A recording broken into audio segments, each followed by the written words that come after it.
Dear friends और प्यारे बच्चों, होम साइंस ट्यूटोरियल में आप सभी का स्वागत है। आज की वीडियो में हम बजट बनाना देखेंगे। अलग अलग इनकम ग्रुप के लिए हम किस प्रकार से बजट बना सकते हैं। तो बजट बनाने से पहले हम जानते हैं कि बजट क्या होता है। बजट होता है एक निश्चित अवधि के लिए, एक निश्चित फिक्स टाइम के लिए हम आय का और व्यय का जो डिटेल परफॉर्मा बनाते हैं उसको हम बोलते हैं बजट। अगर मैं इसको लैंग्वेज में बोलूं तो एक निश्चित अवधि के लिए आय और व्यय का अनुमानित विस्तृत ब्यौरा बजट कहलाता है। और इसमें हम जो भी हमारे खर्चे हैं उन सभी को बजट के अंदर इंक्लूड करते हैं। जब हम आय की बात करते हैं तो परिवार के सभी सदस्यों की, जितने भी लोग फैमिली में अर्न कर रहे हैं, उन सभी की इनकम को टोटल लगाकर वो हमारी पारिवारिक आय होती है। और उस पारिवारिक आय में से हम अलग अलग प्लान बनाते हैं कि भोजन पर कितना खर्च करना है। ये सारी जो प्लानिंग होती है यह कहलाता है बजट। तो ये एक एस्टिमेटेड डिटेल इंफॉर्मेशन होती है, यानी कि अनुमानित इंफॉर्मेशन होती है। बिल्कुल फिक्स नहीं है कि इस मद में हमको इतना खर्च करना है। इसमें लचीलापन होना चाहिए, फ्लेक्सिबिलिटी होनी चाहिए, ताकि अगर कोई आकस्मिक आवश्यकता आ जाए तो हम एक मद में कटौती करके हम दूसरे मद में हम खर्च कर सके। अब बजट का महत्व, बजट बहुत जरूरी है क्योंकि ये बचत को प्रोत्साहित करता है और इसके द्वारा परिवार में सुख समृद्धि शांति रहती है और परिवार को अपनी सीमाओं का ज्ञान रहता है कि हमारी इनकम कितनी है, हम कहाँ तक हम खर्च कर सकते हैं।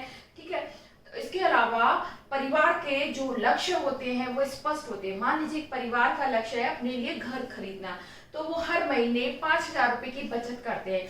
तो इस तरह से परिवार के लक्ष्य स्पष्ट हैं और उसके लिए बचत को प्रोत्साहन मिलता है। तो ये हुआ बजट का महत्व। अब इसके बाद आते हैं बजट के प्रकार कि बजट कितने प्रकार का होता है। तो बजट 3 प्रकार का होता है। संतुलित बजट, यानी कि संतुलन है, जितनी आय है उतना ही व्यय है। मान लीजिए किसी परिवार की आय 20,000 है तो 20,000 उसका खर्च है, तो इसलिए इसको बोलते हैं संतुलित बजट। दूसरा होता है बचत का बजट। बचत का बजट यानी कि इसमें आय अधिक होती है और खर्च कम होता है, तो कुछ धनराशि बचत के रूप में शेष बचती है और ये बजट जो है ये आदर्श बजट कहलाता है।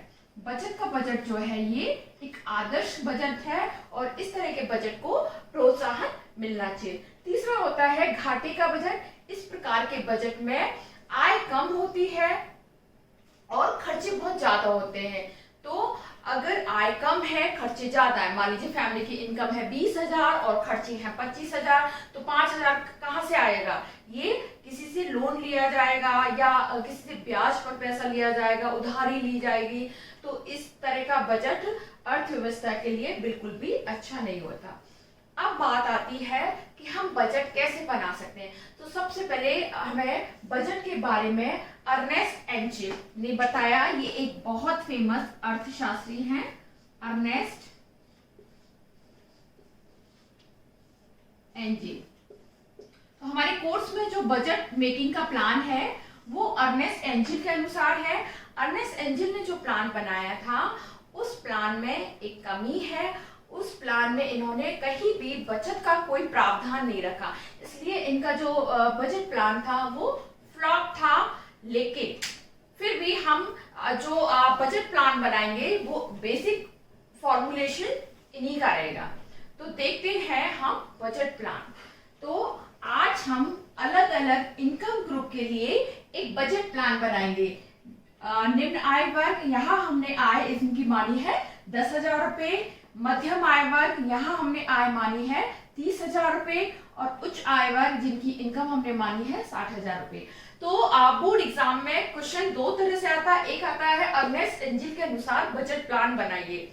एक तो ये हो सकता है, दूसरा हो सकता है एक 20,000 रुपए कमाने वाले परिवार के लिए आदर्श बजट प्लान बनाइए। तो अगर आदर्श बजट प्लान की बात आती है तो हमें इस तरह का बजट बनाना है और जिस इनकम ग्रुप के लिए आती है हमें उस इनकम ग्रुप का बजट प्लान बनाना है। तो निम्न आय वर्ग के लिए अर्नेस्ट एंजिल ने कहा था कि जैसे जैसे इनकम कम होती है तो लो इनकम ग्रुप जो है अपनी इनकम का मेजर पार्ट अपनी बेसिक आवश्यकताएं जैसे कि भोजन पर, आवास पर और वस्त्र पर, इसी पर मेजर पार्ट खर्च कर देते हैं। तो हम अर्नेस्ट एंजिल के प्लान के अनुसार ही बेसिक प्लान इन्हीं का मानेंगे। तो भोजन, इन्होंने कहा था कि जो लो इनकम ग्रुप होता है, निम्न आय वर्ग होता है, ये अपनी आय का 60% भोजन पर खर्च करते हैं। मध्यम इनकम ग्रुप के लिए इन्होंने कहा था ये 55% करते हैं, लेकिन हम एक आदर्श बजट बना रहे हैं, तो इनके बजट प्लान में बचत का कोई प्रावधान नहीं था। इन्होंने बचत को बिल्कुल प्रमोट नहीं किया, लेकिन हम इनके बनाए हुए प्लान में कटौती कर कर बचत करेंगे। तो यहाँ इन्होंने कहा था मध्यम आय वर्ग भोजन पर 55% खर्च करता है, लेकिन हम इस प्लानिंग में 50% ले रहे हैं।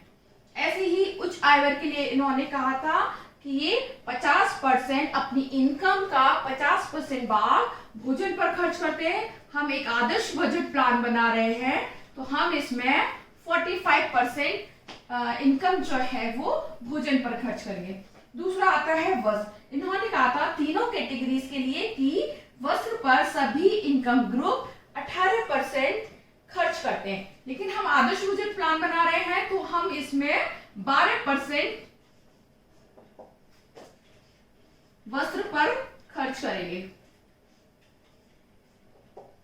इसके बाद आता है आवास। आवास पे अर्नेस्ट एंजल ने बोला था कि 12% प्रत्येक परिवार अपने आवास पर खर्च करता है, लेकिन हम एक आदर्श बजट प्लान बना रहे हैं, इसलिए हम इस बार 10% इनकम आवास पर खर्च करेंगे। ये बजट प्लान आप फिक्स समझिए, इसमें कुछ एक मॉडिफिकेशन हम कर सकते हैं। इतना ही कर सकते हैं कि यहाँ 12% है तो हम इसको 11% कर सकते हैं, 10 है तो 9%, लेकिन इसमें बहुत ज्यादा चेंजेस नहीं करने। प्रकाश, पानी, ईंधन, इस पर प्रत्येक इनकम ग्रुप अपनी आय का 5% भाग खर्च करेगा। अब मैं यहाँ परसेंट लिख रही हूं, ठीक है, लेकिन ये परसेंट जो है इनकम के प्रपोर्शन में, तो अभी हम कितने रुपए खर्च करेंगे इसकी भी कैलकुलेशन करेंगे।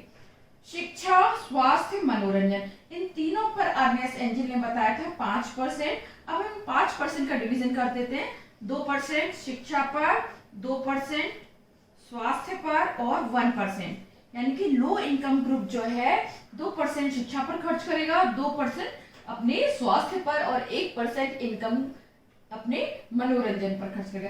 लेकिन जैसे ही हम हाई इनकम ग्रुप की तरफ जाते हैं तो शिक्षा, स्वास्थ्य, मनोरंजन पर खर्च की जाने वाली धनराशि बढ़ जाती है। अगर मैं मीडियम इनकम ग्रुप की बात करूं तो ये अपनी इनकम का 4% भाग शिक्षा पर, 4% भाग स्वास्थ्य पर और 4% भाग मनोरंजन पर खर्च करेंगे। अगर हम हाई इनकम ग्रुप में जाएं तो ये राशि 5-5% हो जाएगी।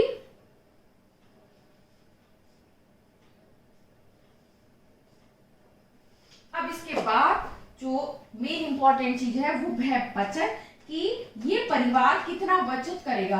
तो हम टोटल धनराशि, ये हमारे सारे खर्चे आ गए हैं, इन सभी खर्चों को जोड़कर यदि हम 100 में से इसको माइनस कर दें तो हमारी टोटल बचत आ जाएगी। तो 60 + 12 72, 10 82 और 5 87, 88, 89, 90 और 92, यानी कि 92% अपनी इनकम का मेजर पार्ट इन अलग अलग खर्चों पर खर्च किया जाएगा और लास्ट में बचत आती है 8%।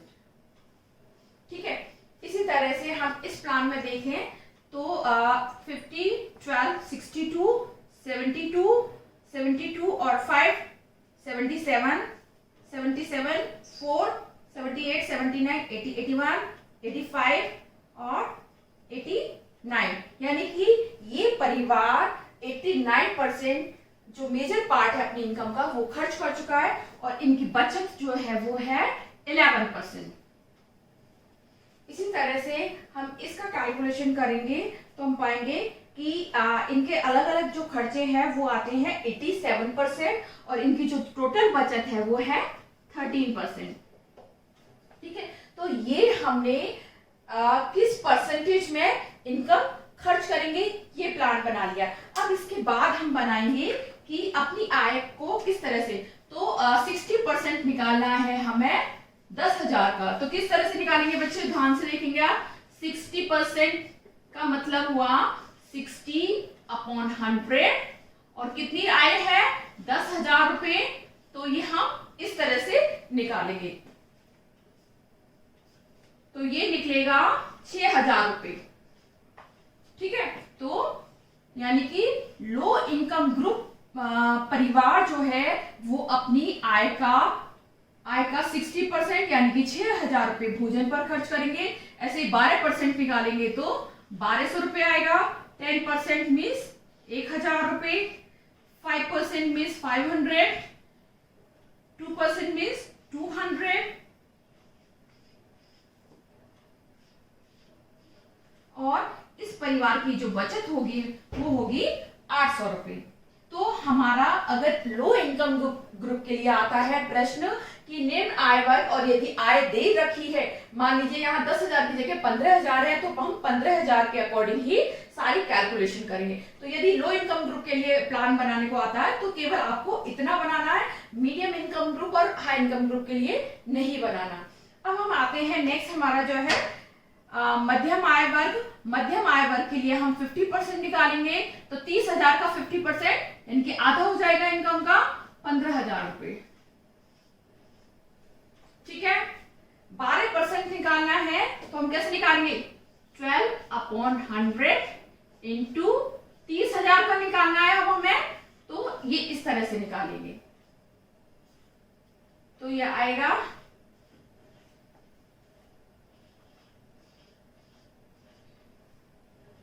ठीक है। ऐसे ही 10% निकालेंगे तो ये आएगा इस तरह से। अब हमें निकालना है 5%, तो 5% कैसे निकालेंगे, 5/100 इंटू 30,000, तो ये आएगा 1,500 रुपए। अब हमें 4% निकालना है तो ये आएगा 1,200 रुपए।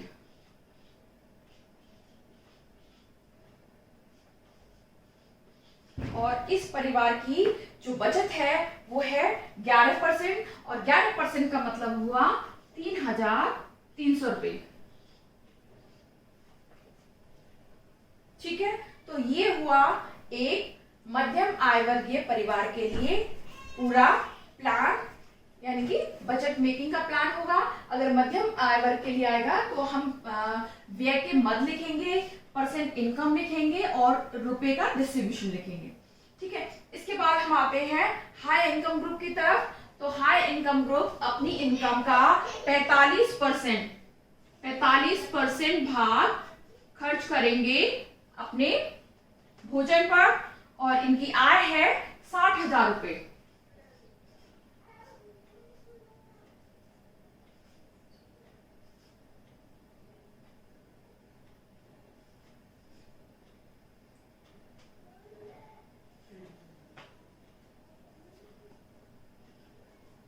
ठीक है, तो 45% इसका निकलता है 27,000। ऐसे ही अगर हम 12% निकालेंगे तो ये आएगा, ठीक है, 7,200 रुपए। यदि हम 10% निकालेंगे तो ये आएगा 6,000 रुपए, और यदि हम 5% निकालेंगे तो ये आएगा 3,000 रुपए।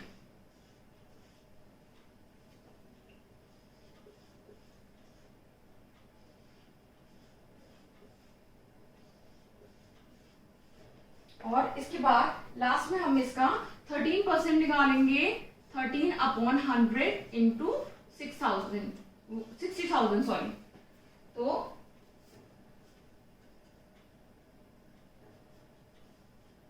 ये आएगा 7,800 रुपए।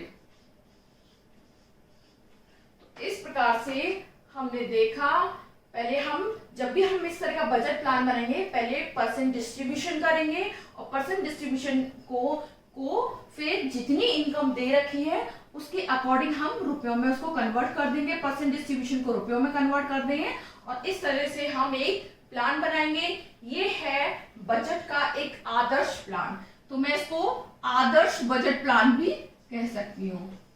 ये हमने इसमें बेस माना है अर्नेस्ट एंजिल का प्लान, लेकिन कुछ उस प्लान में बचत नहीं थी, हमने इस प्लान में बचत करनी थी, तो उन्होंने जो अलग अलग मदों में खर्च किया था हमने उन मदों में जैसे कि भोजन में कटौती की है, वस्त्र में की है और आवास, इन 3 मदों में मुख्य रूप से हमने कटौती की है। आगे के मदों में हमने कोई कटौती नहीं किया, उसमें कटौती करके हमने एक नया कॉलम बनाया है बचत। तो ये हमारा अलग अलग इनकम ग्रुप के लिए एक आदर्श बजट प्लान है। यदि आपको ये वीडियो पसंद आया है तो लाइक करें, इसको सब्सक्राइब करें, कमेंट करें। Thank you.